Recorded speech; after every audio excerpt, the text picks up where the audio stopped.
हम कह रहे थे पेपर 2023-52 जो अभी आए हैं उसमें क्वेश्चन नंबर 1 पे थे। हमने अभी शुरू नहीं किया हमने paper. Thermometric titrations can be used to determine standard enthalpy change of neutralization। और न्यूट्रलाइजेशन कब होती है? जब एक एसिड और बेस का आपस में क्या होता है, रिएक्शन होता है, और वो क्या प्रोड्यूस करते हैं, वाटर। न्यूट्रलाइजेशन की सिंपलेस्ट आयनिक इक्वेशन क्या होती है? H plus plus O H goes into H2O। तो इधर जो एनर्जी चेंज आता है ना आपके पास, उसको हम क्या बोलते हैं? Energy change of neutralization. The maximum temperature reach, अब ये बड़ी इंपॉर्टेंट बात उसने यहाँ पे आपको बताई है थर्मोमेट्रिक टाइट्रेशन की। The maximum temperature reach in a thermometric titration occurs at the point of neutralization. Point of neutralization क्या होगा? जिस टाइम पे एसिड और बेस सोल्यूशन में क्या हो गए थे, इक्वल हो गए थे और आपस में कंप्लीट रिएक्शन कर लिया था उन्होंने। ठीक है, तो जो पॉइंट ऑफ न्यूट्रलाइजेशन होता है ना, इस पे आपके पास जो मोल्स ऑफ एसिड होते हैं और जो मोल्स ऑफ बेस होते हैं, ये आपस में क्या हो जाते हैं? इक्वल हो जाते हैं। तो एक दूसरे के साथ कंप्लीट रिएक्शन कर लेते हैं। और इसी तरह इसका एक सर्टेन वॉल्यूम होता है, एक सर्टेन वॉल्यूम होगा आपके पास जिस पे ये पॉइंट ऑफ न्यूट्रलाइजेशन आएगा। कहते हैं diagram of the apparatus shown is shown in figure 1.1। तो जो apparatus यूज किया है उसने बता दिया। ब्यूरेट में आपने सोडियम हाइड्रोक्साइड लिया है, आपके पास सोल्यूशन के अंदर हाइड्रोक्लोरिक एसिड पड़ा है 25 ml सैंपल। पॉलीस्टाइरीन कप में करा रहे हैं, थर्मोमीटर आपने रखा है टेम्परेचर चेंजेस नोट डाउन करने के लिए, और स्टिर करेंगे कंटिन्यूअसली। ठीक है, ताकि एक सही तरीके से मिक्सिंग हो। कहते हैं जी, अगे student uses the following method: transfer 25 cm cube of 0.1 mole per dm cube dilute hydrochloric acid of 1 mole per dm cube dilute hydrochloric acid to a polystyrene cup। ठीक है, उसने वॉल्यूम भी बता दी, कॉन्सेंट्रेशन भी, तो मोल्स निकाल सकते हैं HCl के यहाँ से। Place the thermometer with 0.2 degree Celsius divisions into HCl and the poly in the polystyrene cup and leave it for 3 minutes, record the temperature। अच्छा, ये जो 3 मिनट के लिए छोड़ा है, किस लिए छोड़ते हैं हम? ताकि वो क्या कर ले, जो सोल्यूशन है HCl का, वो सराउंडिंग टेम्परेचर के साथ क्या हो जाए, इक्विलिब्रेट हो जाए। ठीक है, यानी सराउंडिंग टेम्परेचर पे आ जाए। एक बार उसका टेम्परेचर कांस्टेंट हो जाए, फिर हम आगे रिएक्शन करा के टेम्परेचर चेंज देखेंगे। तो अब मुझे एक चीज और बताना, थर्मोमीटर के बारे में उसने आपको क्या बताया कि इस थर्मोमीटर में हर एक डिवीजन कितने डिफरेंस को रिप्रेजेंट करती है? 0.2 को, यानी 0.2, 0.4, 0.6। तो एक डिवीजन कितने को रिप्रेजेंट कर रही है? 0.2 को। तो मैं एरर बता सकता हूँ ना इसमें कितना होगा? एरर कैसे निकालेंगे हम अपने थर्मामीटर का? जो आपके पास एक डिवीजन जिस क्वांटिटी को रिप्रेजेंट करती है डिवाइडेड बाय 2, तो एरर कितना है? 0.1। प्लस माइनस 0.1 का एरर हर रीडिंग में आएगा हमारे पास। आगे कहते हैं जी, at 5 cm cube of sodium hydroxide NaOH aqueous from a burette, stir and record the temperature of the solution in the polystyrene cup. अब आपने 5 cm cube of sodium hydroxide burette से अपना ऐड किया, स्टिर किया, temperature देखा किधर चला गया। फिर immediately add another 5 cm cube, temperature record करने के बाद still record the temperature of the solution in polystyrene cup. Repeat step 4, यानी बार बार 5 cm क्यूब आप ऐड करते जाएं until no further increase in temperature. Once the temperature starts to decrease, repeat step 4 3 more times. Confirm करने के लिए क्या आप टेम्परेचर डिक्रीज ही होगा या क्या अभी भी इंक्रीज होगा। ठीक है, अब टेम्परेचर डिक्रीज कब आएगा? जब फर्दर कोई एक्सोथर्मिक रिएक्शन नीचे नहीं हो रहा। ठीक है, जब न्यूट्रलाइजेशन कंप्लीट हो चुकी हुई है, एसिड पूरा जो नीचे पड़ा था वो सारा रिएक्ट कर चुका है। अब जो NaOH आप डालेंगे वो टेम्परेचर चेंज कॉज नहीं कर पाएगा, तो आपका टेम्परेचर कंटिन्यूअसली डिक्रीज करता जाएगा। अच्छा, अब उसने वॉल्यूम ऑफ NaOH एक्वस और टेम्परेचर की आपको वैल्यूज बता दी हैं। आपने इनको क्या करना है, प्लॉट करना है। तो मैं इसकी जल्दी से तस्वीर ले लूँ।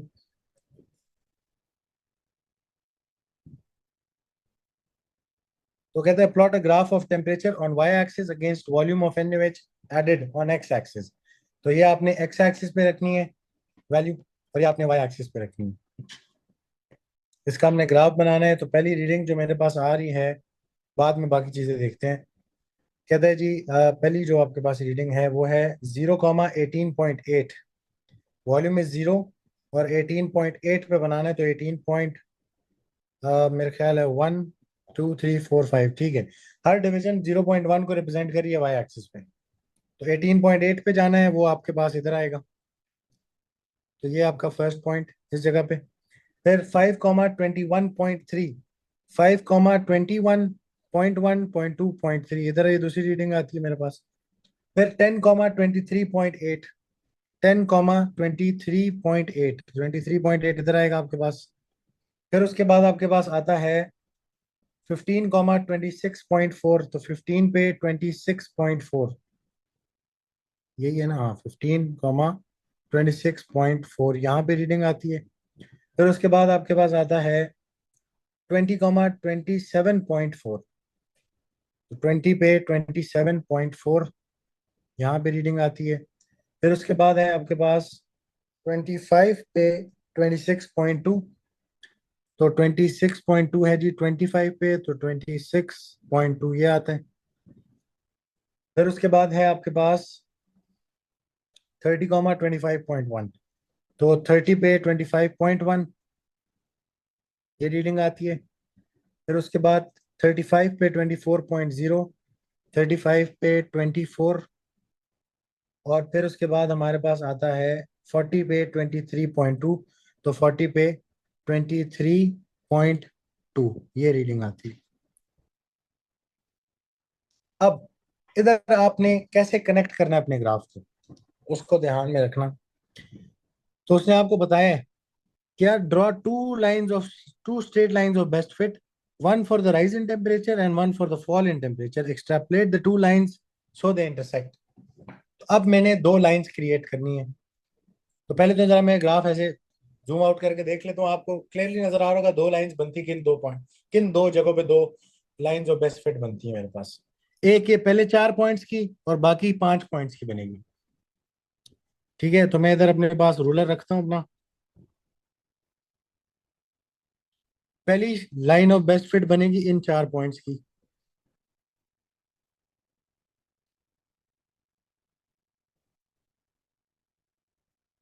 तो इसको आपने लाइन ऑफ बेस्ट फिट बनानी है, लाइन से 2 पॉइंट हमारे आ जाएं। हम्म, ठीक है, ये तो एग्जैक्ट लाइन पे ही गिर रहे हैं सारे तकरीबन। तो ये मेरी पहली लाइन ऑफ बेस्ट फिट बनेगी। ठीक हो गया। अच्छा, फिर second line of best fit बाकी पॉइंट से बनेगी मेरे पास। तो second line of best fit मैं इन 4 पॉइंट से बनाऊंगा। अब इसमें देख लेते हैं अरेंजमेंट क्या होनी चाहिए। तो मेरा ख्याल है कि अगर मैं इस तरह रखता हूँ, तो अभी एक पॉइंट लाइन से किधर आ रहा है, ऊपर। तो थोड़ा सा मैं इसको और ऊपर शिफ्ट करता हूँ।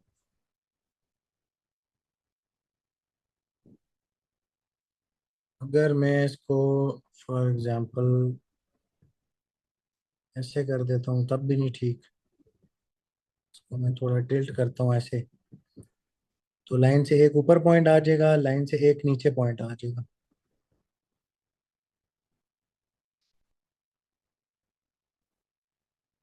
हाँ, ये मेरा ख्याल है ज्यादा बेहतर लाइन ऑफ बेस्ट फिट बन रही है।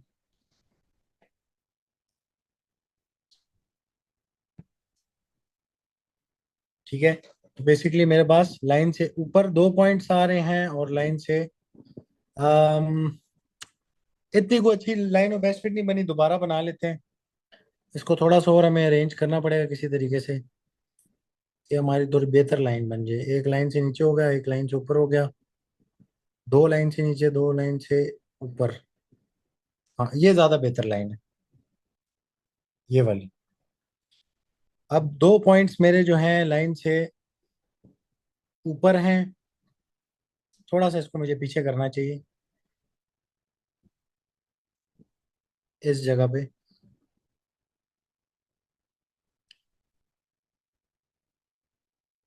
दो ऊपर आ जाएंगे उधर, और थोड़ा सा और ऊपर इसको कर लूँ तो दो नीचे आ जाएंगे।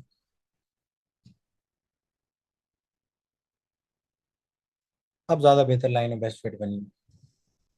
तो ये जो ये वाला पॉइंट है और ये वाला पॉइंट, ये लाइन से ऊपर है, एग्जैक्ट उस पे नहीं आ रहे, और ये लाइन से नीचे वाले पॉइंट्स, तो ये लाइन ऑफ बेस्ट फिट बन गई। इन दोनों को मैंने क्या किया, एक्स्ट्राप्लेट किया, देखा जी पॉइंट ऑफ इंटरसेक्शन कहाँ पे है। ठीक है। अच्छा, अब आगे जाते हैं। ये दोनों लाइन ऑफ बेस्ट फिट समझ आ गए यार, थोड़ा सा टाइम लगेगा आपको, आप आराम से बना लोगे तो उस पर टाइम लगा लेना, खैर है, कोई टाइम नहीं वेस्ट होता इसमें। अच्छा, तो ये हमारे पास हमारा ग्राफ तैयार हुआ, दो लाइन बना ली हमने। आगे आपसे कहते हैं use your graph to determine the maximum temperature change of the mixture, assume the initial temperature of NaOH is 18.8।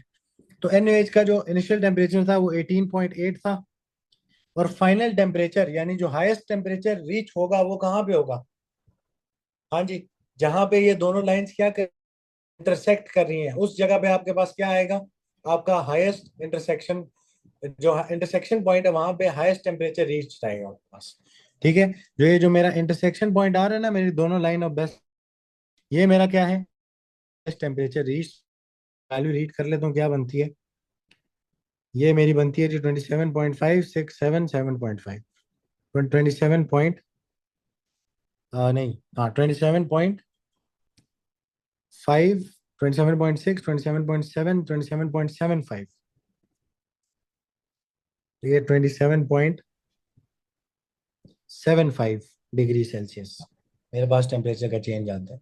ठीक है, जो थर्मोमेट्रिक होती है ना, इसमें जो हाईएस्ट टेम्परेचर रीच होता है दोनों लाइन ऑफ बेस्ट फिट्स का जो इंटरसेक्शन पॉइंट होता है वहां से होता है कैलकुलेशन। और इसी के अलावा ये जो हाईएस्ट टेम्परेचर रीच होगा ना, इसी पे आपके पास इक्वलेंस पॉइंट भी आता है, ये याद रखना। इक्वलेंस पॉइंट यानी जो एंड पॉइंट है आपका न्यूट्रलाइजेशन का, या जिसको उसने कहा था, उसने इसको कहा था जी पॉइंट ऑफ न्यूट्रलाइजेशन।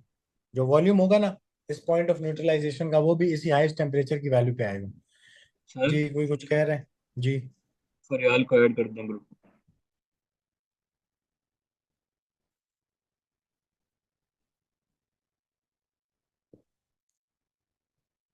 क्लियर है जी इतना बात? चलें आगे। आगे अब हमारे पास उसने ग्राफ के लिहाज से और कुछ बातें पूछी हमसे जी, पूछी, ऊपर मिस ना कर देना ये पार्ट। कहते हैं use your graph to determine the maximum temperature change of the mixture, assume the initial temperature of 18.8। तो हमारा फाइनल टेम्परेचर आ रहा था 27.75 माइनस 18.8 डिग्री सेल्सियस करेंगे, यहां से कितना आती है वैल्यू मेरी?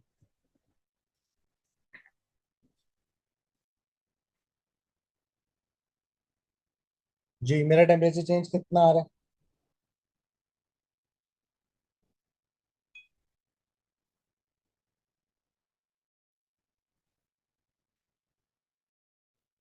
8.95।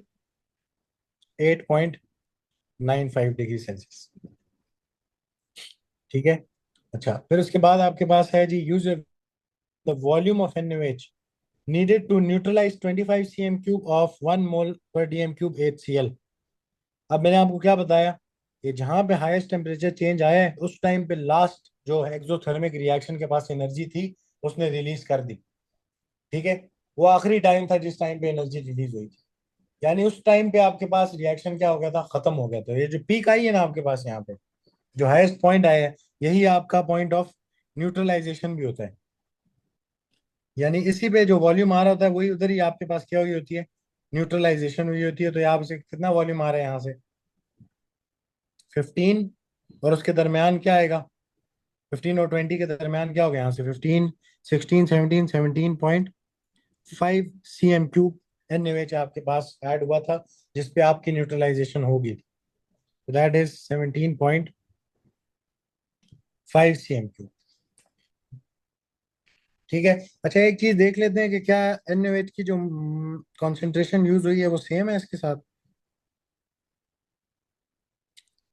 इमीडिएटली ऐड NaOH, NaOH की कॉन्सेंट्रेशन। अच्छा NaOH की कॉन्सेंट्रेशन उसने नहीं बताई, बताई होती तो मैं कुछ और बात कर सकता था यहाँ पे, लेकिन हमने ग्राफ से आइडेंटिफाई कर लिया 17.5 cm क्यूब NaOH का क्या होता है? खर्च होता है आपके पास। ठीक हो गया। आगे कहते हैं use your answer to part 3 to calculate the concentration of NaOH aqueous in mole per DM cube. हाँ जी, मुझे बताएं कॉन्सेंट्रेशन का फॉर्मूला क्या होता है? Concentration is equals two moles upon volume. अब यहाँ पे आपको एक चीज दिमाग में होनी चाहिए, जिस टाइम पे न्यूट्रलाइजेशन होगी उस टाइम पे NaOH के मोल्स कितने होंगे, ये तो पता कर सकते हो ना। ये जब न्यूट्रलाइजेशन होती है तो मोल्स ऑफ NaOH किसके इक्वल हो जाते हैं? HCl की। HCl के। तो HCl के मोल्स के थ्रू मैं क्या निकालूंगा? NaOH के मोल्स। वॉल्यूम उसने मुझे बताया हुआ है, कॉन्सेंट्रेशन में फाइंड कर सकता हूँ। ठीक है, तो हमारे पास जो HCl प्लस NaOH का रिएक्शन हो रहा है यहाँ पे, तो HCl के मोल्स मुझे चाहिए, वो तो मैं निकाल सकता हूँ ना। वो कैसे आएंगे? HCl की उसने मुझे कॉन्सेंट्रेशन भी बताई हुई है, उसने वॉल्यूम ऑफ HCl भी बताया हुआ, निकाल सकता हूँ। तो 25 cm³ इंटू 1.00 मोल पर DMQ, 1 मोल ये जी, 1 मोल पर DMQ डिवाइडेड बाई 1000, कितने मोल्स आते हैं HCl के? 0.025। 0.025। तो NaOH के कितने होंगे? दोनों के बीच में 1:1 चलता है। NaOH के मोल्स भी कितने होंगे? 0.025। ये मोल्स ऑफ NaOH आ गए। जो वॉल्यूम ऐड किए उसमें इतने ही मोल्स ऑफ NaOH पड़े होने चाहिए कंप्लीट न्यूट्रलाइजेशन के लिए, तो कॉन्सेंट्रेशन फाइंड कर लेंगे। अब कॉन्सेंट्रेशन फाइंड करनी है, तो कॉन्सेंट्रेशन इक्वल्स टू 0.025 मोल्स, कितने वॉल्यूम में? 17.5 cm³ उसका वॉल्यूम यूज हुआ था, जिससे कंप्लीट न्यूट्रलाइजेशन होगी थी। ठीक है, लेकिन एक बात ध्यान रखना है आपने कि यहाँ पे वॉल्यूम किस में इंसर्ट करेंगे हम? DM³ में। कॉन्सेंट्रेशन क्या है? मोल पर DM³ निकालनी है ना, तो आप वही वॉल्यूम कन्वर्ट करके DM³ में यूज कर लें, या नीचे जाके यूनिटरी लगा लो। तो या तो इसको ऊपर लिख लो जी 0.0175, उससे डिवाइड कर लो, या नीचे लिखो कि ये मोल्स ऑफ NaOH जो है ये इसके 17.5 cm³ में है। तो अगर 1000 cm³ होता, यानी एक DM³ सोल्यूशन होता, तो तब कितने मोल्स आने थे? और जो मोल्स 1000 cm³ में होते हैं वो हमारी क्या होती है? कॉन्सेंट्रेशन होती है। ठीक है, तो दोनों तरीके से आप कर सकते हैं यहाँ पे। आप ऊपर वाला तरीका भी अटेम्प्ट कर लो। तो ये होता है moles and volume in DM³।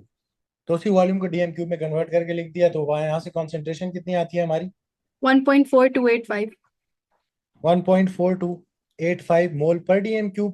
इसको हम कितने सिग्निफिकेंट तक लिख लें? तो ये वैल्यू 2 सिग्निफिकेंट, ये 3 सिग्निफिकेंट। तो आप क्या कर लें जी, इसको 2 सिग्निफिकेंट पे दे दो, 3 सिग्निफिकेंट पे दे दो, आपकी मर्जी है, 1.4 या 1.42। ठीक है, क्लियर है बात इतनी? जी। अच्छा, एक चीज ना मुझे जो ऊपर नजर आ रही है, वॉल्यूम उसने कितने डेसिमल प्लेसेस तक दिया था? 2 डेसिमल ना, तो मेरा जो आंसर है ऊपर वो भी कितने पे होना चाहिए? 2 डेसिमल प्लेसेस तक होना चाहिए। ठीक है, ये बात जरा ऊपर हम ठीक कर लेते हैं। अच्छा, जाएंगे जी, इससे अगला सवाल को इसके बारे में है। नहीं, अब हमारा ग्राफ से रिलेटेड जो काम था वो हम इधर कर चुके हैं, ग्राफ हमने नीचे बनाया था। अब आगे से कहते हैं जी, suggest why a titration using an indicator is more accurate than a thermometric titration. Thermometric titration में आप टेम्परेचर चेंज से न्यूट्रलाइजेशन या एंड पॉइंट ऑफ टाइट्रेशन क्या कर रहे हैं? फाइंड कर रहे हैं। जबकि इंडिकेटर से आप क्या करते हो? कैसे एंड पॉइंट पता लगता है? Colour change. कलर चेंज से। तो मुझे बताओ, टेम्परेचर चेंज से ज्यादा आप जल्दी एंड पॉइंट निकाल सकते हैं, या ज्यादा एक्यूरेटली एंड पॉइंट निकाल सकते हैं, या कलर चेंज से? Colour change. कलर चेंज से। ठीक है, टेम्परेचर चेंज में रीडिंग में मसला आ सकता है आपको। टेम्परेचर चेंज में हो सकता है कि आपके नज़र में जो टेम्परेचर का इंक्रीज डिक्रीज था वो डिफरेंट किस्म का आ रहा हो। ठीक है, लेकिन इंडिकेटर सबके लिए एक जैसा होगा। इंडिकेटर में जैसी कलर चेंज आएगा, हर बंदा अपनी टाइट्रेशन बंद करेगा वहां। ठीक है, तो इंडिकेटर की क्या खास बात होती थी कि आपको क्या देते हैं? Sharp sharp and and point. Points देते हैं। शार्प एंड पॉइंट्स देते हैं, इंस्टेंट एंड पॉइंट आपको बता देते हैं इंस्टेंटली, यार एंड पॉइंट आ गया, टाइट्रेशन बंद कर दो। ठीक है, तो हमारे पास इंडिकेटर क्यों ज्यादा एक्यूरेट होता है? क्योंकि ये हमें क्या देता है जी? Gives us sharp end points by colour change. Clear हो गई बात? अच्छा, कहता है suggest a suitable piece of apparatus for the transfer of 25 cm³ of 1 mole per DM³ HCl in step 1। क्या यूज करना चाहिए जी? आप ब्यूरेट। एक्यूरेट वॉल्यूम और कॉन्सेंट्रेशन आपने क्या किया? उसकी ट्रांसफर किया, ब्यूरेट नहीं, 25 cm³ ट्रांसफर करना है। यार लेकिन 2 DPs तक है ना। 2 डेसिमल बेसिस तक? वो छोड़ो, 2 डेसिमल बेसिस तक है नहीं है। आपने 25 cm³ किसी भी चीज का मेजर करना हो, ठीक है, तो एक्यूरेटली कौन मेजर करता है उसको? पेपर। ब्यूरेट 50 तक कर सकता है, ब्यूरेट 25 के साइज में नहीं आता। ब्यूरेट 50 तक एक्यूरेट मेजर करता है। ठीक है, तो हम क्या लेंगे जी? पिपेट लेंगे, कौन सा वाला? 25 cm³ पिपेट। अच्छा, मैं देख रहा था मार्की स्कीम में ना, ज्यादातर वो उसको वॉल्यूमेट्रिक पिपेट लिखता है, तो आप भी आदत डाल लें वॉल्यूमेट्रिक पिपेट लिखने की। ठीक है, कहता है जी determine the percentage error of the measured temperature increase when the first 5 cm cube of NaOH is added. जब पहला 5 cm क्यूब आपने ऐड किया तो टेम्परेचर इंक्रीज कितना आया था, तो आपको जाके देखना पड़ेगा। जब मैंने पहला 5 cm क्यूब ऐड किया NaOH का तो मेरा टेम्परेचर कितना हो गया, टेबल से देखो कितनी वैल्यू आ रही है, 21, 21.1, 21.2, 21.3, यही आनी चाहिए। तो यहां से टेम्परेचर का इंक्रीज कितना है, तो हम करेंगे 21.3 माइनस 18.8, करो जरा कितना बनता है ये।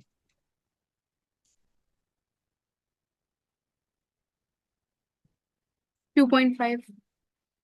ठीक है, तो टेम्परेचर का जो इंक्रीज है डेल्टा टी वो कितना है जी, 2.5 डिग्री सेल्सियस का। ठीक है, तो 5 ml पे, सॉरी 5 cm क्यूब पे हमारे पास जो टेम्परेचर चेंज आ रहा है, यानी टेम्परेचर हमारा 21.3 फाइनल हो गया था, तो इनिशियल में से माइनस किया 18.8 में से, तो हमारा टेम्परेचर चेंज मिल गया मुझे। अब ये जो टेम्परेचर चेंज है इसको मेजर करने के लिए आपने अपना थर्मामीटर कितनी दफा यूज किया, 2 दफा। 2 दफा यूज किया हमने अपना थर्मामीटर। ठीक है, तो ठीक है जी, अभी आते हैं हमारी obtained वैल्यू, तो हमें पता लग गई जब फर्स्ट 5 cm क्यूब डले तो एरर का फॉर्मूला क्या होता था परसेंटेज एरर का, कि जो एरर आएगा कितनी दफा आएगा डिवाइडेड बाय obtained वैल्यू जो कि कितनी है जी 2.5 इंटू 100। एरर कितना है आपके थर्मोमीटर में, तो वो हमने शुरू में निकाला था, आपको याद हो। जो थर्मोमीटर है वो 0.2 डिविजन वाला है, यानी हर डिवीजन 0.2 का मेजर आपको देती है, तो हम क्या करते हैं 0.2 एक डिवीजन डिवाइडेड बाय 2, तो एरर कितने का है 0.1। जब टेम्परेचर इंक्रीज की बात होती है तो आपने टेम्परेचर कितनी दफा मेजर किया है, 2 दफा मेजर किया है। एक दफा इनिशियल टेम्परेचर मेजर किया, एक दफा फाइनल टेम्परेचर मेजर किया, तो हमारे पास 2 दफा इस वैल्यू में क्या आएगा, एरर आएगा। एरर कितना आएगा 0.1 का, कितनी दफा आएगा 2 दफा, तो यहां से निकालो कितना जवाब आता है।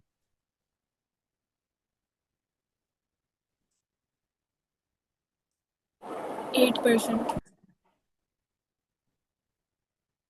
हमारे पास कितना आता है जी, 8% आता है। इसको हमें कितने सिग्निफिकेंट पे देना चाहिए, तो अगर यहाँ पे हम देखें वॉल्यूम की वैल्यू इस 2 डेसिमल प्लेसेस पे, तो मेरा ख्याल है हम इसको भी अगर 2 डेसिमल प्लेसेस पे दे दें, तो जैसे ये वैल्यू भी 2 डेसिमल प्लेसेस पे ले लें, और उसको भी फिर हम जो परसेंटेज है वो भी 2 डेसिमल प्लेसेस तक तकरीबन दे दें, तो ठीक है।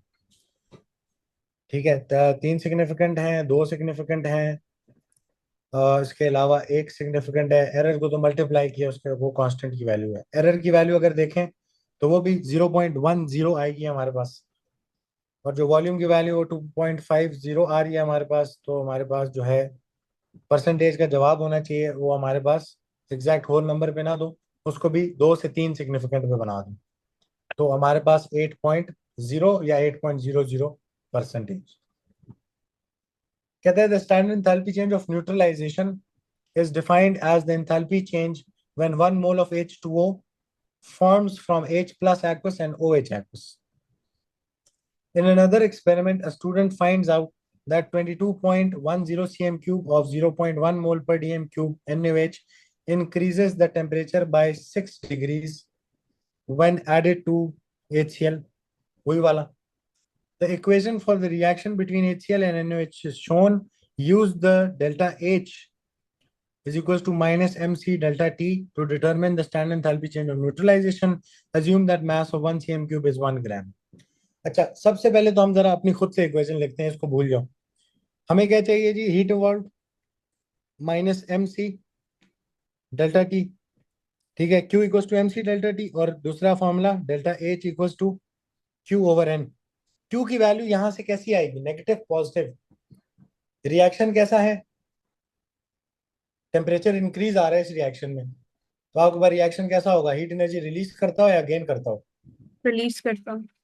रिलीज करता होगा। कैसा रिएक्शन होगा एक्सोथर्मिक, तो क्यू की वैल्यू नेगेटिव आएगी, तो यहाँ पे भी नेगेटिव यूज करेंगे।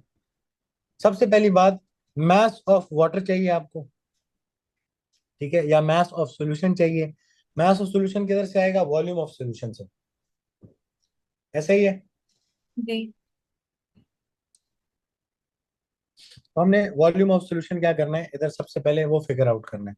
अब जो हमने अपने पास टाइट्रेशन की है उसमें HCl पड़ा है मेरे पास, उसकी कॉन्सेंट्रेशन कितनी है, 25 इंटू 25 cm³ यूज हुआ है, 0.100 मोल पर DM³ उसकी कॉन्सेंट्रेशन।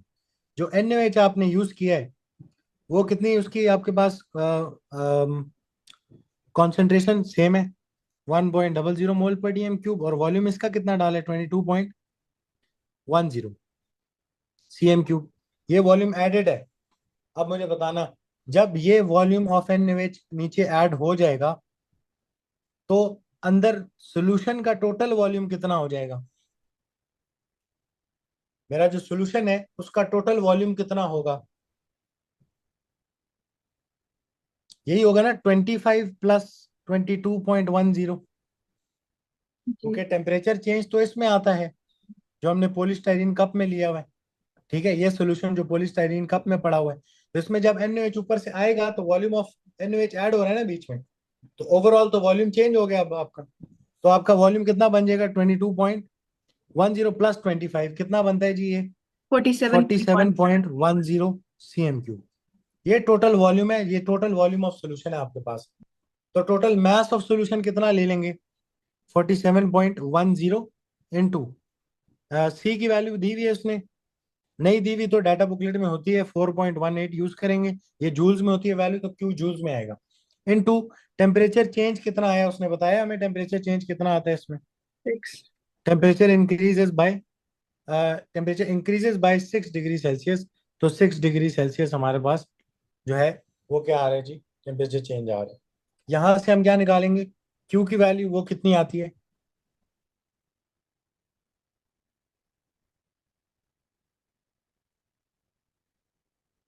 1181.26। 1181.26 जूल्स। ठीक है, यहां से जूल्स में आएगी वैल्यू। अब डेल्टा H निकालना है तो डेल्टा H इक्वल्स टू -1181.26 ठीक है, divided by number of moles. आपको क्या बताया था मोल्स किसके इस्तेमाल होंगे, लिमिटिंग रिएक्टेंट। Limiting reactant. इन दोनों में से मैं फाइंड कर सकता हूँ लिमिटिंग रिएक्टेंट कौन है, तो जी मैं दोनों के मोल्स निकाल लेता हूँ ना। मोल्स ऑफ NaOH कितने आ रहे हैं, 22.10 into 1 mole per DM³ divided by 1000। ये मोल्स ऑफ NaOH आ जाएंगे मेरे पास, ये कितने आते हैं, 0.0221। 0.0221। और अगर मैं मोल्स ऑफ HCl निकाल लूँ अपने पास तो वो कितने आते हैं, 25.0 इंटू 1.00 डिवाइडेड बाय 1000, 0.025। 0.25। तो किसके मोल ज्यादा हैं, HCl के। HCl के मोल ज्यादा हैं तो वो क्या है, एक्सेस में, और जो NaOH है इसके मोल्स क्या है, लेस, तो ये क्या है, लिमिटिंग रिएक्टेंट। लिमिटिंग रिएक्टेंट जब खत्म हो जाएगा रिएक्शन में तो क्या कोई हीट एनर्जी का चेंज आएगा उसके बाद, नहीं। नहीं आएगा। तो कौन रिस्पॉन्सिबल है for this overall temperature change, NaOH responsible है। ठीक है, तो NaOH के मोल्स इधर लगाएंगे, वो कितने हैं जी, 0.022। यहां से हमारे पास जूल्स पर मोल में जवाब आएगा, उसको हमने किलो जूल्स में चेंज कर लेना है। तो डेल्टा H कितना आता है हमारे पास, माइनस 53694। 53694 जूल्स पर मोल। हमने फाइनल जवाब किस में देना है, किलो जूल्स पर मोल में, तो इस जूल्स पर मोल को किलो जूल्स में चेंज करने के लिए डिवाइडेड बाय 1000 कर दें तो क्या आता है, -536 1 2 3, तो 53.694 किलो जूल्स पर मोल वैल्यू बनती है। अब हमने अपनी फाइनल एनर्जी चेंज की वैल्यू कितने पे दे दें, तो हम अपने जरा डाटा को देखते हैं, 3 सिग्निफिकेंट 3 सिग्निफिकेंट और 4.18 भी 3 सिग्निफिकेंट, तो आप 3 सिग्निफिकेंट तक वैल्यू राउंड कर दें तो ये कितना बनेगा, -53.7 किलो जूल्स पर मोल। क्लियर है ये। जी अच्छा, आगे आपसे क्या कहते हैं, the theoretical value for the standard enthalpy change of neutralization in the reaction between HCl and NaOH is -57.6 kilojoules per mole. Give one reason why the value you obtained in D differs from the theoretical value. आपको तो हमने 100 दफा ये इसका जवाब देखा हो कि आपकी वैल्यू थ्योरेटिकल वैल्यू से क्यों डिफर करेगी। हाँ जी, Loss to थ्योरेटिकल में तो कोई भी surroundings. थ्योरेटिकल जो वैल्यूज होती हैं जो आपने ऑन पेपर निकाली होती है, उसमें आप कोई भी जो है एरर्स या हीट लॉस या कुछ भी कंसिडर नहीं कर रहे होते। और जब आप एक्सपेरिमेंटली उसको करेंगे तो heat loss to the surrounding होगी ना, जी। जिसकी वजह से टेम्परेचर चेंज थोड़ा हमारे पास क्या आएगा, कंपेयर टू थ्योरेटिकल कम आएगा। तो फिर जो आपके पास डेल्टा एच की वैल्यू भी आएगी वो भी क्या आएगी, कम आएगी, हीट वर्ड भी कम आएगी। तो हमने उसको बताना है एक रीजन, तो हम उसे क्या बोलेंगे जी, heat losses to the surrounding. उस वजह से हमारी वैल्यू थ्योरेटिकल वैल्यू से क्या हो जाती है, डिफरेंट आती है। Suggest why the standard enthalpy change of neutralisation. तो कहते हैं जी, suggest why the standard enthalpy change of neutralisation using ethanoic acid, जो कि क्या है, एक वीक एसिड। HCl का कंपेयर करें इसको तो एक वीक एसिड है, is less exothermic than the standard enthalpy change using hydrochloric acid, जो कि एक स्ट्रॉन्ग एसिड है। तो वो कह रहे हैं कि जी, एक जब आप एक वीक एसिड यूज करते हैं तो ये लेस एक्सोथर्मिक वैल्यू क्यों आती है, और जब आप एक स्ट्रॉन्ग एसिड यूज करते हैं तो लेस मोर एक्सोथर्मिक वैल्यू क्यों आती है। तो पहला रीजन तो यही है कि इथेन एथेनोइक एसिड जो है वो कैसा है, एक वीक एसिड है। तो हम उसे बताएंगे जी कि ethanoic acid is a weak acid which does not ionize completely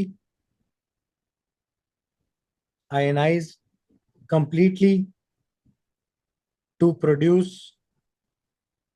H plus ions. क्योंकि न्यूट्रलाइजेशन की अगर मैं आयनिक इक्वेशन लिखूं तो रिएक्शन किसके बीच में होना है, H प्लस आयन और OH के आयन, इनके बीच में ये दोनों रिएक्शन करेंगे और हीट एनर्जी का चेंज या डेल्टा H बना के देंगे आपको। ऐसे ही है ना, उसने डिफाइन भी करके बताया था कि न्यूट्रलाइजेशन होती है जब एसिड H प्लस और OH आपस में एक्व साइंस रिएक्ट करके वाटर बना के देते हैं आपको।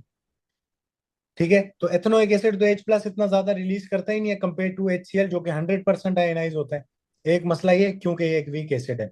दूसरी बात ये कि क्योंकि एथेनोइक एसिड आयनाइज नहीं करता कंप्लीटली, तो ये पता क्या करेगा, जैसे जैसे यहाँ से H प्लस आपके पास यूज अप होता जाएगा, वैसे वैसे थोड़ा बहुत H प्लस तो बना के देगा। ठीक है, इसको भी उतना ही देना चाहिए था आपको एनर्जी चेंज, लेकिन ये क्या करेगा, ये जो एक्सोथर्मिक एनर्जी आपके पास आ रही है उसमें से कुछ एनर्जी यूज करेगा अपने आप को डिसोसिएट करने के लिए। ठीक है, अपने आप को तोड़ने के लिए कुछ एनर्जी ये क्या कर लेता है, एब्जॉर्ब कर लेता है सोल्यूशन में से, हीट एनर्जी को एब्जॉर्ब कर लेता है अपने आप को तोड़ने के लिए। ठीक है, तो आपके पास कुछ एनर्जी जो है वो डिसोसिएशन में क्या हो जाती है, यूज अप हो जाती है। तो हम उसे बोलेंगे, एक तो ये बात, दूसरा some heat energy is used up by ethanoic acid to dissociate। ठीक है, तो ये रीजन है कि जब वीक एसिड आप यूज करते हैं तो एक तो पहली बात, एक weak acid ethanoic acid ionize करता नहीं कंप्लीटली, तो फिर आयनाइज करने के लिए जो हीट एनर्जी सोल्यूशन में रिलीज हो रही थी उसमें से कुछ उसने क्या कर ली, यूज कर ली, तो टेम्परेचर इंक्रीज वैसे ही क्या आ जाएगा, कम हो जाएगा। तो क्यू की वैल्यू भी कम आएगी, आपके पास जो डेल्टा एच है वो भी कम आएगी। क्लियर है ये बात। जी। तो ये पहला सवाल था हमारा, काफी आसान सा सवाल था, इसमें कुछ इतना मुश्किल उसने नहीं पूछा हुआ। अच्छा जी, आगे कहता है, student investigates the rate of reaction when zinc reacts with dilute hydrochloric acid.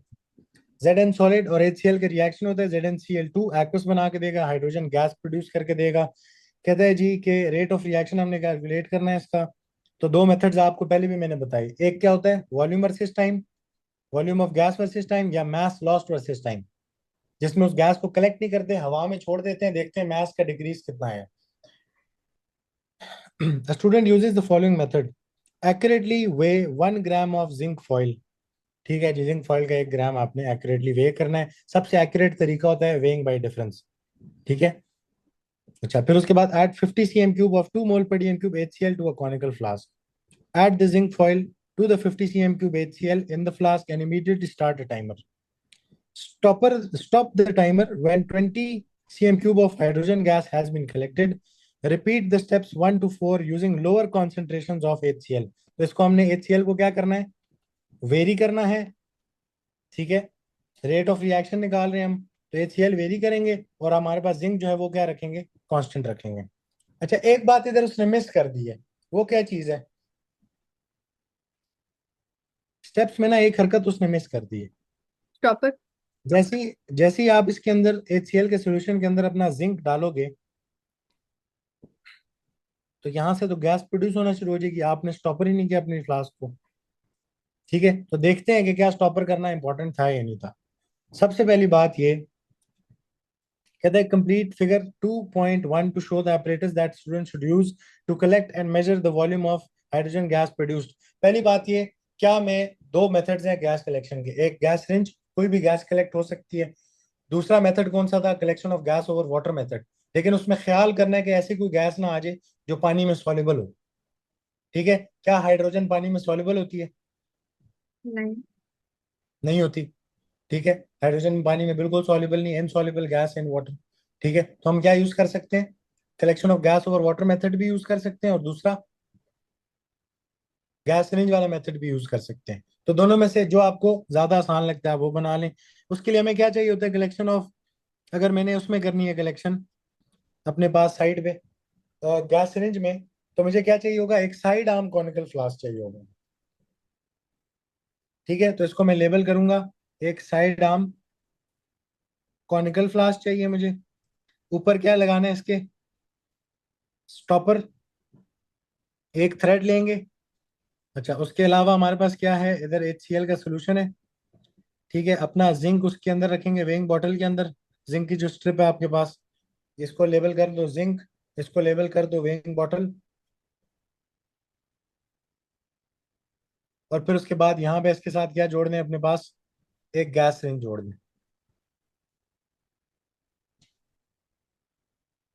ठीक है, तो ये हमारी गैस सिरिंज है। अब रिएक्शन स्टार्ट कराने के लिए आपको क्या करना है, आपने बस इस थ्रेड को खींचना है ताकि वो जिंक की स्ट्रिप क्या करे, HCl में गिर जाए और रिएक्शन शुरू हो जाए। ठीक है, तो ये डायग्राम हमने पढ़ी हुई है। दूसरी डायग्राम क्या हो सकती है, सेकंड डायग्राम में आप अपना कॉनिकल फ्लास्क के लिए साइड आर्म वाला बेशक ना लें, आप यहाँ पे उस पे क्या लगाएं, एक डिलीवरी ट्यूब लगाएं, और यहाँ साइडों से उसको क्या कर लें, सील कर लें। दोबारा जिंक उसके अंदर जो डाला है आपने, वो एक वेइंग बॉटल में और एक थ्रेड के साथ ही लगाओ। ठीक है, साइड पे आप अपने पास एक वाटर टब रख लें, वाटर ट्रफ, और इन्वर्टेड आप उसमें क्या। अच्छा जी, तो हमारे पास सेकंड जो हमारे पास मेथड था वो कलेक्शन ऑफ गैस और वाटर मेथड। पूरी डायग्राम बनाने की जरूरत नहीं है, आपने खुद बनानी हुई अगर आपने वो वाला मेथड करना है। तो ये measuring cylinder, water trough, water tub, delivery tube, stopper, ठीक है, उसके अलावा weighing bottle, zinc strip, HCl, सब कुछ लेबल करना है आपको। ठीक है, और इधर क्लैंप लगा देना, यहाँ पे इसके साथ इधर मार्क कर दें कि आपने क्लैंप लगाना है। ठीक है, तो ये हमारी सेकंड डायग्राम हो सकती है इसको कलेक्ट करने की। आगे कहते हैं, the student wants to perform a similar experiment using 0.1 mole per dm cube HCl. Describe how the student should make a standard solution of 250 cm cube solution, standard solution of 250 cm cube of 0.1 mole per dm cube concentration HCl, starting from a solution of 2 mole per dm cube HCl. अब मुझे बताओ ये कौन सा तरीका है solution बनाने का? Dilution. हाँ जी, अब हम किसी मैथ से स्टार्ट नहीं कर रहे, हमारे पास एक स्टॉक सोल्यूशन पड़ा है, और इन दोनों में से स्टॉक सोल्यूशन कौन सा वाला है, ये जो नीचे दिया है 2 मोल पर डीएम क्यूब HCl जो है, ये हमारा स्टॉक सोल्यूशन है। इसमें से कुछ सर्टन वॉल्यूम हमें निकालना पड़ेगा जिसको हम डाइल्यूट करेंगे 250 तक, ऐसे ही है। तो हमें पहले वो कैलकुलेट करना पड़ेगा, तो उसके लिए फॉर्मूला आपको बताया था। उसके लिए फॉर्मूला हम क्या यूज करते हैं, C1V1 इक्वल्स टू C2V2। तो हम उसे बोलेंगे जी, using the formula C1V1 equals to C2V2, we will find the volume of HCl, volume of HCl जिसकी कॉन्सेंट्रेशन कितनी है, 2 मोल पर DM cube, which is required. ठीक है, तो हम यहाँ से फाइंड कर लेते हैं साइड पे जाके, तो हमारे पास कितना आएगा जी, स्टॉक सोल्यूशन जो है उसकी कॉन्सेंट्रेशन हमें पता होनी चाहिए, 2 मोल पर डीएम क्यूब है, इनटू वॉल्यूम उसका कितना चाहिए हम फाइंड करना चाहते हैं। जो हम सोल्यूशन बनाना चाहते हैं उसका वॉल्यूम होना चाहिए 250 और उसकी कॉन्सेंट्रेशन कितनी होनी चाहिए 0.1। तो 250 cm³ इंटू 0.100 मोल पर DM³। तो यहाँ से वॉल्यूम कितना आता है? 12.5। तो 12.5 cm³ आपको किसके लेने पड़ेंगे? आपके स्टॉक सोल्यूशन के। ये हमारा स्टॉक सोल्यूशन है, HCl का 2 मोल वाला सोल्यूशन, 2 मोल पर DM³ वाला सोल्यूशन है हमारा स्टॉक सोल्यूशन है, विच इज रिक्वायर्ड। तो आप उसे बोलेंगे जी के फिर उसके बाद बोलो जी transfer 12.5 cm³ of 2 mole per DM³ HCl aqueous to a volumetric flask. कौन सी वाली volumetric flask? 250 cm³ volumetric flask to a 250 cm³ volumetric flask and add कितना वॉल्यूम ऑफ हमारे पास डिस्टिल्ड वाटर, जो रिमेनिंग वॉल्यूम है वो आप बताएं उसको कितना है, कितना रिमेनिंग वॉल्यूम आपको डालना पड़ेगा यहाँ पे डिस्टिल्ड वाटर का? 237.5। 237। तो आप उसे बोलेंगे जी and top up the solution to 250 cm³ by adding to, कितना बताया आपने? 237.5। 237.5 cm³। क्या चीज? Distilled water. ठीक है, तो हम उसको इस तरह बताते हैं जब डाइल्यूशन हो कि यार एक फॉर्मूला है उसको यूज करें, उससे फाइंड करें कि HCl का जो स्टॉक सोल्यूशन है, स्टैंडर्ड सोल्यूशन जो है वो स्टॉक सोल्यूशन, उसके आपको कितना वॉल्यूम चाहिए, वो वॉल्यूम ट्रांसफर करें अपने वॉल्यूमेट्रिक फ्लास्क में।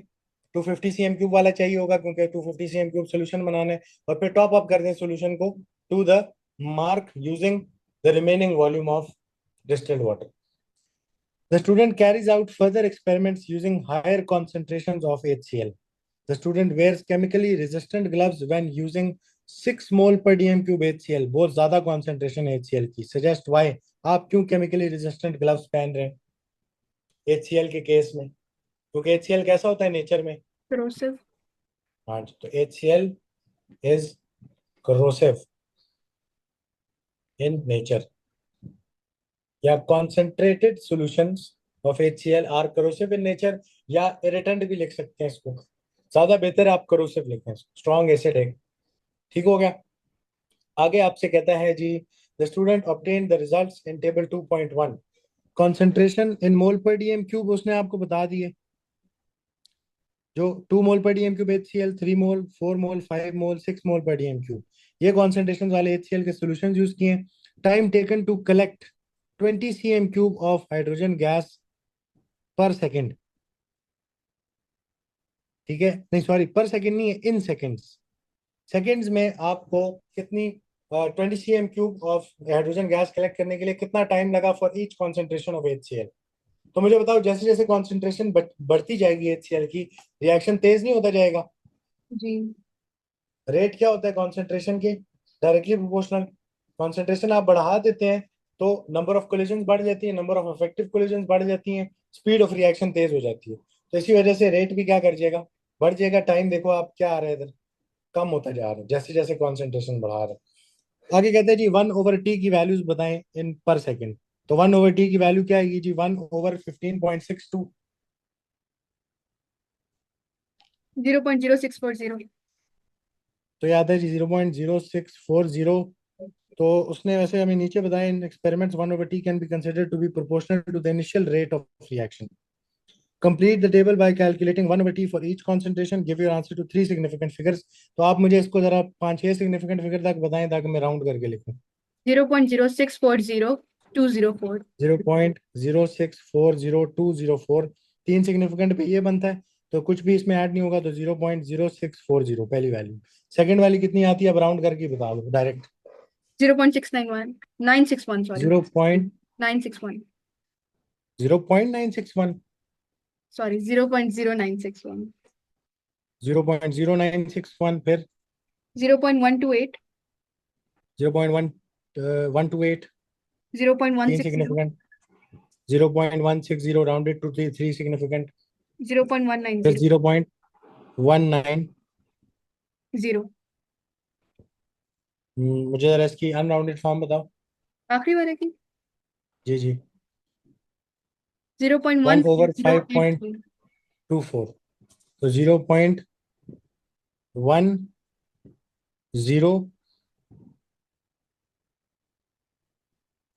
सर आप किसकी पूछ रहे हैं अभी? ये लास्ट वाली 1/5.24। 0.19083 0.19083। तो ये तो 3 सिग्निफिकेंट पे 0.191 बनता है। ठीक है, तो 0.191 बनेगा ना, यहाँ पे 0 है, इसमें +1 होगा आपके पास, तो 0.191 बन जाएगा 3 सिग्निफिकेंट पे। 190 नहीं बनेगा। ठीक है, राउंड अप हो जाएगा ये। अच्छा जी, हमने वैल्यूज कर ली हैं। आगे कहते हैं use your data from table 2.1 to produce a sketch of 1/t against concentration in 2.2. It is not necessary to include the scale on the axis. Label the sketch line A. अच्छा, वैसे देखें तो concentration हम क्या कर रहे हैं, बढ़ा रहे हैं। ठीक है, 2, 4, 6, 8 इस तरह करके हमने 2, 4, फिर उसके बाद कितनी की, 2, 3, 4, 5, 6 की है ना। मैं इधर जरा ग्राफ कंफर्म करने के लिए 2, 3, 4, 5 और 6, 1/t की वैल्यूज क्या करती जा रही हैं, बढ़ रही है। बढ़ती जा रही है, कम होती जा रही है, बढ़ती जा रही है। ठीक है, तो ये आपके पास 0.640 है, और उसके बाद 0.961 है, फिर उसके बाद 1.28 है, फिर उसके बाद 0.10 है, फिर उसके बाद 0.191 है। अच्छा, क्या ये कॉन्स्टेंटली इंक्रीज कर रही है या आपके पास डिफरेंट इंक्रीज आ रहे हैं इधर? चेक करो जरा, इनमें इंक्रीज किस तरह के।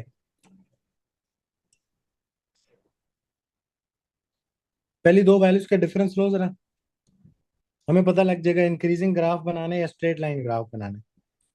इन दोनों का डिफरेंस लो, कितना आता है? 0.0321 ठीक है, जो 0.0321 आ रहा है, इन दोनों का difference low next to values का।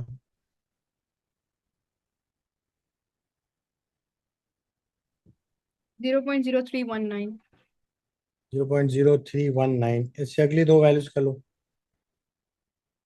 0.02 आता है, 0.032 28।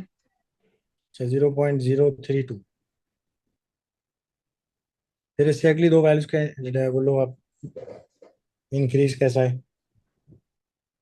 0.031 0.031। हम्म मेरे पास जो है इनकी वैल्यूज है तकरीबन कांस्टेंट ही है, इंक्रीजेस जो है आपके पास सारों में। सर हमें देखने की जरूरत नहीं थी कि लीनियर है कि नहीं, क्योंकि उसने बताया हुआ है नीचे। क्या बताया जी? सर वो जो स्टेटमेंट है, in this experiments 1/t can be considered proportional to the initial rate of reaction. कहाँ पे लिखा है? ठीक है जी, in these experiments 1/t can be considered to be proportional to the initial rate of reaction.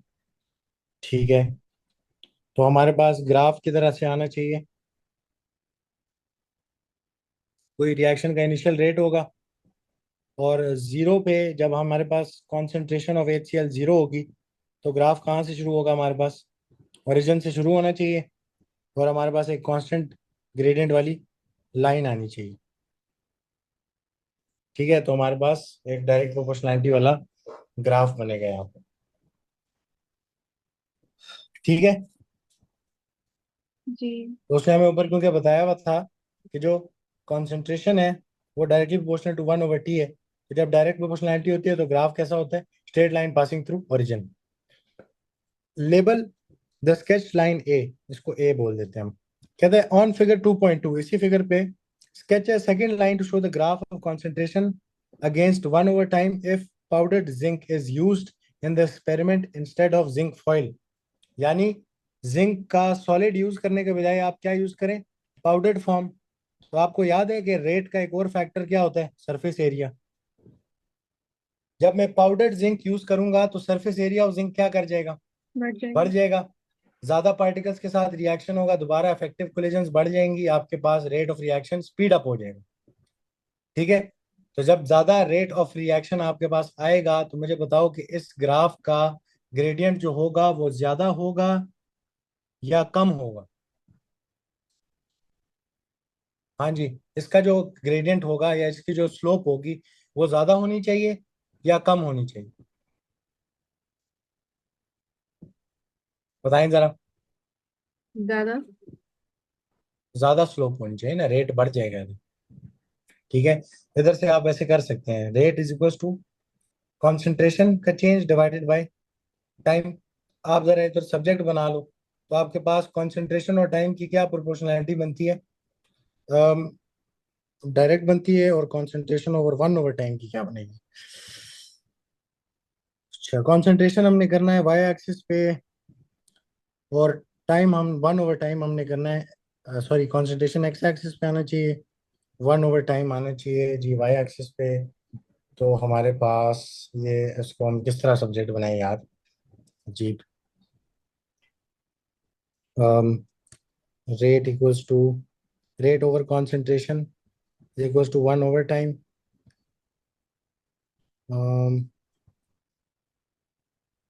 Rate हम निकाल लें एज ग्रेडियंट बाय, तो यहाँ पे आएगा जी one over concentration directly proportional to one over time.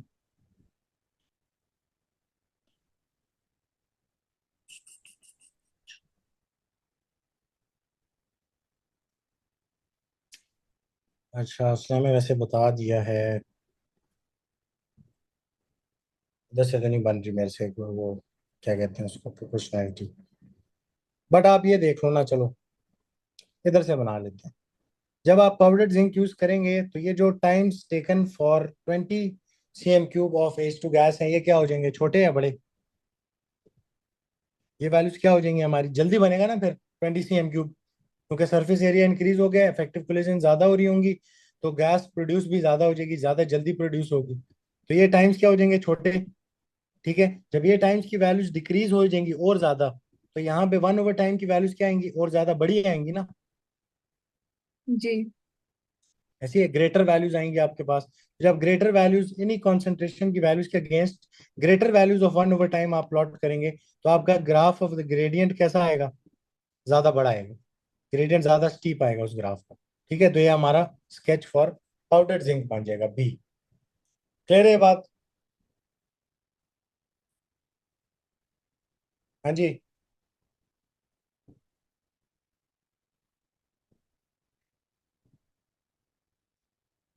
यार जवाब दे दो भाई।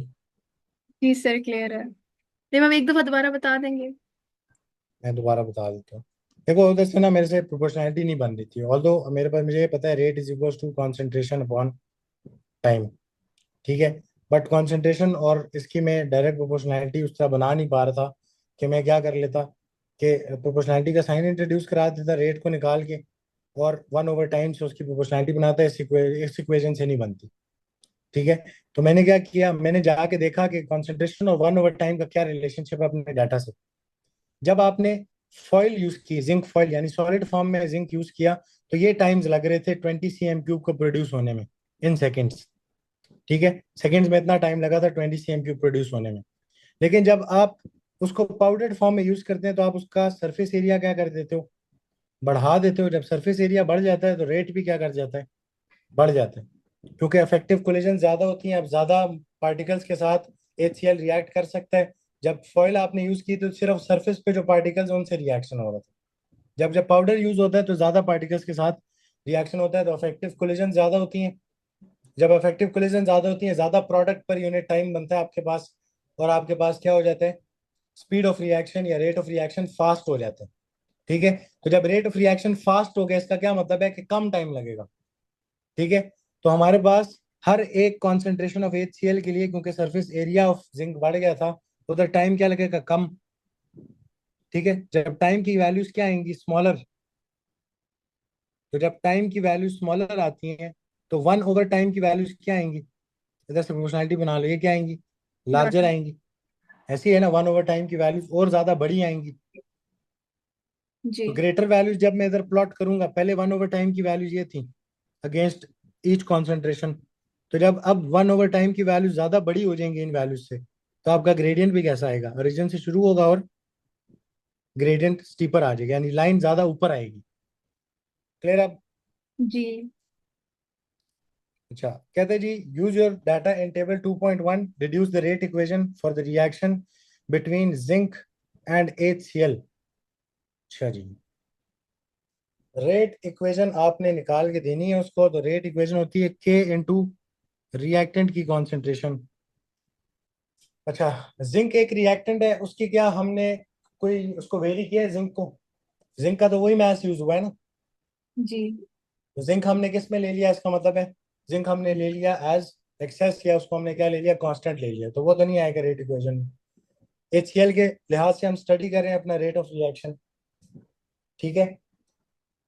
तो अब हमने रेट और रेट लॉस को लिख के दिखाना है अपना, यानी रेट इक्वेशन लिख के दिखानी है।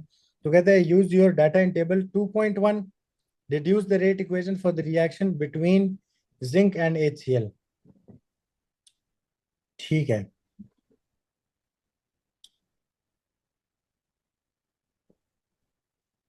अब क्या किया जाए? मोल्स निकाल लेते हैं और कंपेयर कर लेते हैं।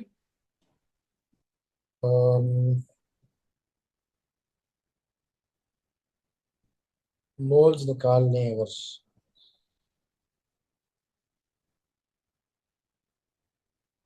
कंसंट्रेशन और 1/टाइम की वैल्यू बेसिकली क्या है, पर सेकेंड।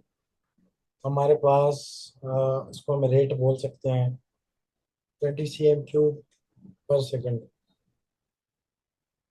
अच्छा, अगर हम ये वॉल्यूम और टाइम की वैल्यू यूज करें तो हम रेट निकाल सकते हैं ना, कि इतने cm³, 20 cm³ इतने सेकेंड्स में, तो पर सेकेंड कितना आएगा आपके पास। तो हम शायद इधर से कुछ कर सकें। अम,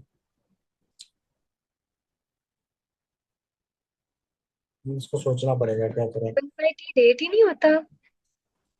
क्या हो गया? 1/t तो रेट ही होता है, तो हम लोग कंसंट्रेशन और 1/t की वैल्यूज देकर देख सकते हैं। कॉन्सेंट्रेशन और 1/t,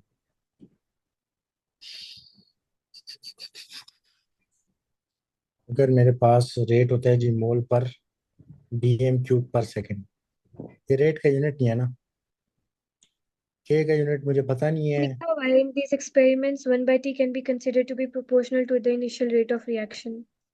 तो फिर तो बात ही खत्म होगी।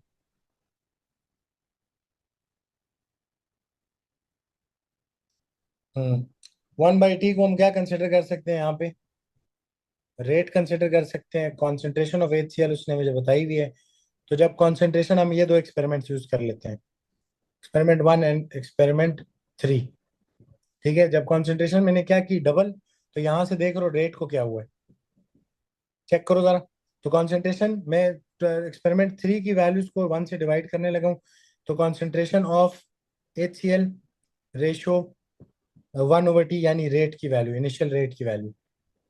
ठीक है, उसने बोला 1/t जो है वो इनिशियल रेट कंसिडर कर सकते हैं हम। तो कॉन्सेंट्रेशन मैंने 2 से 4 की है, रेशो रेट की क्या है जी 0.128 डिवाइडेड बाई 0.0640। यहाँ से देखो कितना आता है, ये आएगा 2 टाइम्स, ये कितना आएगा 2 टाइम्स। 2 टाइम्स। तो आपके पास जितना कॉन्सेंट्रेशन में इंक्रीज है उतना ही रेट में इंक्रीज है, ऐसे ही है। तो हमारे पास रिएक्शन क्या बनता है with respect to HCl, first order rate equation क्या बनेगी, K इक्वल्स टू HCl की कॉन्सेंट्रेशन पावर 1। क्लियर है? जी। अच्छा, आगे आपसे कहते हैं at higher concentrations than those shown in table 2.1। तो टेबल 2.1 में हम कॉन्सेंट्रेशन 6 तक गए थे, इधर देखो 6 की कॉन्सेंट्रेशन तक गए थे। तो आगे कहते हैं जी at higher concentrations than those shown in table 2.1 significant temperature increases occur. ठीक है, तो ढेर सारे टेम्परेचर इंक्रीजेस आते हैं आपके पास, और वो काफी सिग्निफिकेंट इंक्रीजेस हैं। तो कहते हैं जी कि suggest how line A in figure 2.2 would be different at these higher concentrations, explain your answer. अच्छा, तो एट हायर कॉन्सेंट्रेशन, जब आप कॉन्सेंट्रेशन ज्यादा बड़ी वाली ले लेते हैं तो उससे टेम्परेचर क्या हो जाता है, इंक्रीजेस आते हैं आपके पास, टेम्परेचर इंक्रीजेस आते हैं। अच्छा, एक और चीज है जो रेट इक्वेशन में इसके साथ प्रोपोर्शनल है, क्या चीज है जो टेम्परेचर के साथ प्रोपोर्शनल है? हाँ जी, rate constant. Rate constant. Rate constant का तो रिलेशनशिप होता है ना टेम्परेचर के साथ। ठीक है, तो जब आप रेट टेम्परेचर जो है rate is directly proportional to K, जो K directly proportional to temperature, which is directly proportional to concentration. ठीक है, कॉन्सेंट्रेशन जब मैंने बढ़ाई तो मेरा टेम्परेचर इंक्रीज बढ़ गया, जो सिग्निफिकेंट हो गया, अब कंसिडर होगा वो। जब टेम्परेचर इंक्रीज आया तो रेट कांस्टेंट क्या कर गया? बढ़ गया। रेट कांस्टेंट बढ़ गया तो रेट भी क्या कर गया?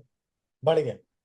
ठीक है, तो ये आपके पास जब हायर वैल्यूज ऑफ में उस पे जाऊंगा तो सिर्फ डायरेक्ट प्रोपोर्शनैलिटी नहीं होगी, अब रेट कांस्टेंट बढ़ जाने की वजह से थोड़ा सा इंक्रीज डायरेक्ट प्रोपोर्शनैलिटी वाले से ज्यादा आ जाएगा।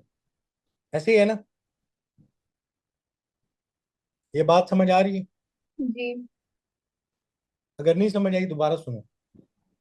देखो, जब तक हम कॉन्सेंट्रेशन 6 तक रख रहे थे उस टाइम तक टेम्परेचर चेंजेस सिग्निफिकेंट नहीं थे। ठीक है, उस टाइम पे सिग्निफिकेंट नहीं थे, बट जैसे ही हम इससे आगे जाते हैं 8 पे, 10 पे, 12 पे, तो फिर टेम्परेचर चेंजेस भी क्या हो जाते हैं? सिग्निफिकेंट हो जाते हैं। अब रेट इक्वेशन में तो आप क्या करते हैं? रेट इज इक्वल टू के इन टू कॉन्सेंट्रेशन जो भी आप उस टाइम पे यूज कर रहे हैं। जब हायर कॉन्सेंट्रेशन 6 से यूज करते हैं, 6 से हायर कॉन्सेंट्रेशन यूज करते हैं, तो रेट कांस्टेंट की वैल्यू भी बढ़ जाती है। तो ना कि सिर्फ कॉन्सेंट्रेशन से रेट में इंक्रीज आएगा, बट के से भी रेट में थोड़ा एक्स्ट्रा इंक्रीज आ जाएगा। तो क्या अब डायरेक्ट प्रोपोर्शनैलिटी मेंटेन रहेगी? नहीं, क्योंकि देखो ना, अगर हम रेट और कॉन्सेंट्रेशन के बीच में रिलेशनशिप देखें, वो डायरेक्ट प्रोपोर्शनैलिटी तब बनती है जब रेट कांस्टेंट क्या रहे? कांस्टेंट। ठीक है, बट जब आपके पास टेम्परेचर में इंक्रीजेस आएंगे तो रेट कांस्टेंट बढ़ता जाएगा, उस वजह से फिर डायरेक्ट प्रोपोर्शनैलिटी नहीं बन रही होगी, अब रेट कांस्टेंट का भी इफेक्ट है उसमें। तो अब क्या डायरेक्ट प्रोपोर्शनैलिटी आपके पास ओबे होगी? यहाँ पे नहीं हो रही होगी। अब जो आपके पास कॉन्सेंट्रेशन से इंक्रीज आएगा वो तो आएगा, लेकिन टेम्परेचर चेंज की वजह से रेट कांस्टेंट भी बढ़ेगा, जिसकी वजह से ओवरऑल जो आपके पास रेट की वैल्यू होगी वो भी बढ़ जाएगी। तो आपका ग्राफ क्या हो जाना चाहिए? आपका ग्राफ आगे जाते हुए थोड़ा सा ऊपर की तरफ चला जाना चाहिए, उसमें इंक्रीज बढ़ता जाएगा। ठीक है, अब वो कांस्टेंट इंक्रीज नहीं आएगा, अब वो कांस्टेंट ग्रेडियंट नहीं होगा, वो ग्रेडियंट इंक्रीज कर जाना चाहिए, क्योंकि के हर जगह हर दफा के इसमें थोड़ा सा सरप्लस लेके आ रहे हैं टेम्परेचर की वजह से। ये बात समझ आ रही है? जी। चलो, कहते हैं जी, suggest how line A in figure 2.2 would be different at higher concentrations, explain your answer. तो लाइन ए जो है हमारे पास, एक तो उसका ग्रेडियंट क्या कर जाएगा? Will be increasing. ठीक है, at higher concentration gradient gradient आपका इंक्रीजिंग ग्रेडियंट बन जाएगा एट हायर कॉन्सेंट्रेशंस। ठीक है, उसके अलावा रेट जो है वो क्या कर जाएगा हमारा? एट हायर टेम्परेचर्स रेट क्या कर जाएगा हमारा?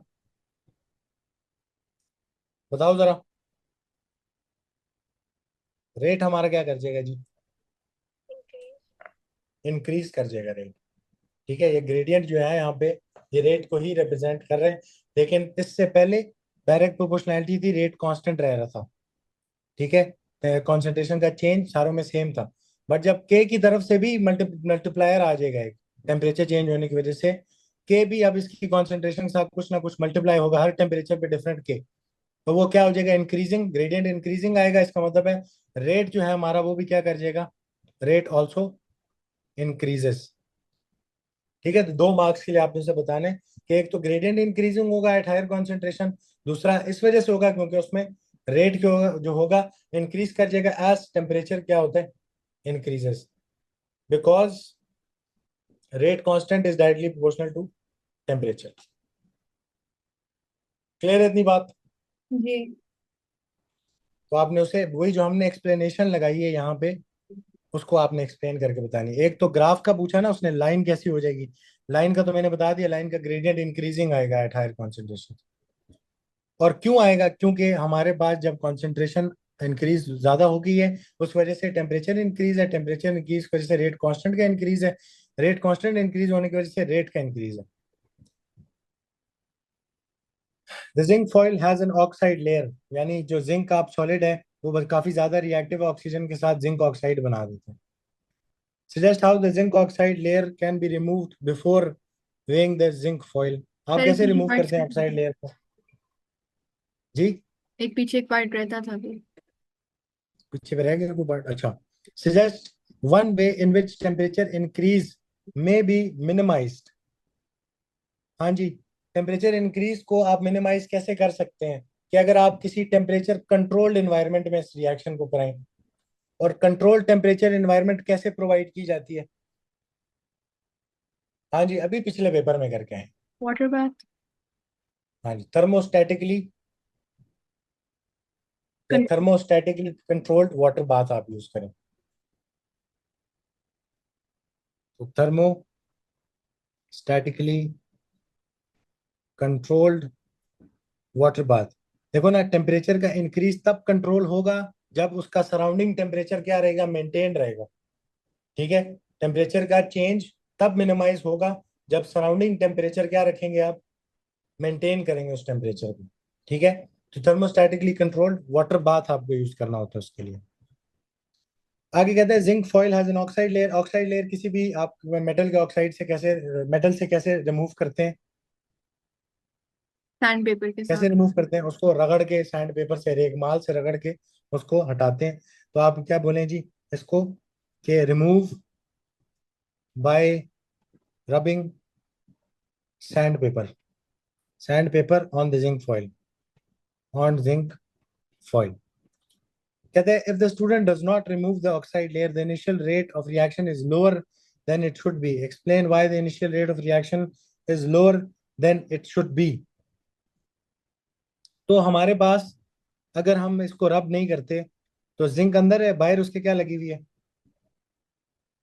बाहर उसके क्या फॉर्म होगी है, ऑक्साइड लेयर। जिंक ऑक्साइड की लेयर फॉर्म होगी है। पहले तो जरा नेचर चेक कर लेते हैं जिंक ऑक्साइड की कैसी होनी चाहिए। जिंक ऑक्साइड जो है एक मेटल ऑक्साइड है, तो MbA, या तो मेटल ऑक्साइड बेसिक होते हैं या तो एम्फोटेरिक होते हैं। ठीक है, या तो बेसिक होते हैं या तो एम्फोटेरिक होते हैं। एम्फोटेरिक की लिस्ट में क्या होता है आपके पास, ऑल जीब्रास प्ले स्नूकर, ऑल जीब्रास। जीब्रास कौन है, ZNO, तो ये एक एम्फोटेरिक ऑक्साइड है। ठीक है जी, उसके बाद आपके पास कहता है जी कि if the student does not remove the oxide layer, यानी इसका एसिड से रिएक्शन तो हो जाता है जिंक ऑक्साइड का। अगर आपके पास स्टूडेंट जो है इसको रिमूव नहीं करता तो वो कहते हैं जी explain why the initial rate is lower than it should be. हम जरा इक्वेशन लिख के चेक करते हैं इनका रिएक्शन किस तरह होगा। मेटल ऑक्साइड प्लस एसिड क्या बना के देगा आपको जी? मेटल ऑक्साइड प्लस एसिड क्या बना के देगा, salt plus water. Acid base reaction है ना, सॉल्ट प्लस वाटर बना के देगा। मैं तो रेट ऑफ रिएक्शन कैलकुलेट करने के लिए किसको कलेक्ट कर रहा था? हाँ जी, हाइड्रोजन गैस को। तो यहाँ पे तो इनिशियली कोई हाइड्रोजन गैस प्रोड्यूस ही नहीं हो रही। जब आप इधर HCl से रिएक्शन कराएंगे तो शुरू में तो जिंक ऑक्साइड रिएक्शन कर रहा है, कोई आपके पास वो नहीं प्रोड्यूस हो रहा, हाइड्रोजन गैस ही नहीं प्रोड्यूस हो रहा जो कलेक्ट करेंगे हम। ठीक है, तो आपका टाइम तो गुजरता जाएगा बट हाइड्रोजन गैस अभी तक कोई कलेक्ट नहीं हुई। फिर जैसे ही ये लेयर HCl रिमूव कर देगा, और टाइम अभी तक गुजर रहा था, उसके बाद क्या करेगा HCl, जिंक से रिएक्शन करेगा। तो जब जिंक से करता है, मेटल प्लस एसिड होता है, तो आपके पास तब क्या बनता है, सॉल्ट प्लस H2 गैस। तब H2 गैस बनना शुरू होगी मेरे पास। तो मेरे पास मसला क्या आ रहा है कि जब मैं उसको रब नहीं करता तो इनिशियल रेट मेरे पास लोअर क्यों आता है? इस वजह से लोअर आता है क्योंकि जिंक ऑक्साइड और एसिड आपस में रिएक्ट करके हाइड्रोजन गैस प्रोड्यूस नहीं कर रहे शुरू में। ठीक है, तो मेरे पास हाइड्रोजन गैस का जो वॉल्यूम आएगा, जो कलेक्टेड होगा उस टाइम फ्रेम में जिसमें मैंने करना है कलेक्ट उसको, वो मेरे पास क्या आएगा, कम आएगा। तो रेट भी क्या आएगा फिर मेरे पास, लोअर आएगा। ठीक है, यानी पर सेकेंड जो हाइड्रोजन गैस कलेक्ट हो रही है या 1/टाइम की जो वैल्यू आएगी वो भी क्या आएगी, लोअर आएगी। तो हम उसे बताएंगे कि जी zinc oxide does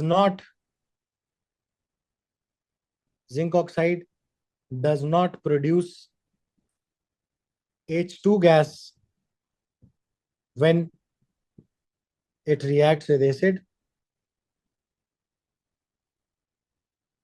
So we will not collect any gas for some time initially. ठीक है, तो इनिशियली हम कोई गैस कलेक्ट ही नहीं कर रहे क्योंकि ये तो एसिड बेस्ड रिएक्शन है, ये आपस में रिएक्ट करके सॉल्ट और वाटर बना के देते हैं, जबकि जिंक के साथ जब रिएक्शन होगा तब हाइड्रोजन गैस कलेक्ट होगा। ठीक है, क्लियर है ये? जी। तो ये हमारा सेकंड पेपर था जो हमने अभी डिस्कस कर लिया है। क्वेश्चन है, इसको जरा आपने याद रखना है कि इसको किस तरह करते हैं। इसमें पीक क्या होती है, थर्मोमेट्रिक में इस तरह होती है। ठीक है, वो जो एंथैल्पी चेंज वाला ग्राफ है वो इससे थोड़ा डिफरेंट होता है। ये थर्मोमेट्रिक है, वो एंथैल्पी चेंज का ग्राफ होता है जिसकी शक्ल इस तरह की होती है आपके पास। यहाँ से शुरू हुआ, ऊपर गया, राइज आया और फिर इस तरह हुआ, उसका ग्राफ इस तरह का दिखता है।